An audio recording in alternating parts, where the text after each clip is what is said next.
All right, now I located my booth near my podcast setup. That way, if I wanted to, I could just run a longer microphone cable to my podcast setup and maybe put a second monitor in my booth to make sure the computer was actually recording. And of course, like my podcast training, I also record a backup on a digital recorder and then save everything to the cloud. So having the booth next to my whole podcast setup is very efficient because maybe just a couple longer cables and a spare monitor, and I'm good to go. See, I don't have to start a whole new system somewhere else. Now, if you're interested in podcast training, I got a free webinar with the link in the show notes. So check that out if you really want to do a podcast. All right, now here's a super tip about putting all the pipes together that I learned the hard way. Okay.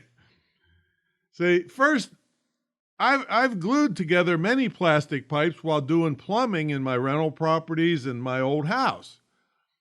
Now, this consisted of one or maybe two joints in a basement or out-of-the-way place. I mean, there's no big deal. Doesn't matter if you drip glue all over it. Didn't make any difference.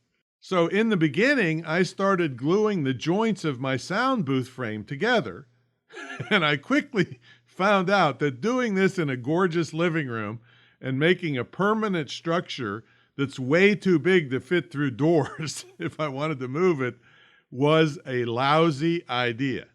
All right, so then I got smart and I quit gluing and I started drilling and screwing the joints together. This is very easy. Don't let it scare you.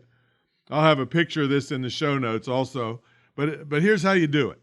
I used 2 electric drills, but you don't have to have 2. You could just use 1 if you wanted. But one of them had a small drill bit, and the other had a Phillips head bit for putting the screws in. I mean, you could easily just use 1 drill and a Phillips head screwdriver. The screws are only, I don't know, maybe a half an inch long, and so you could, just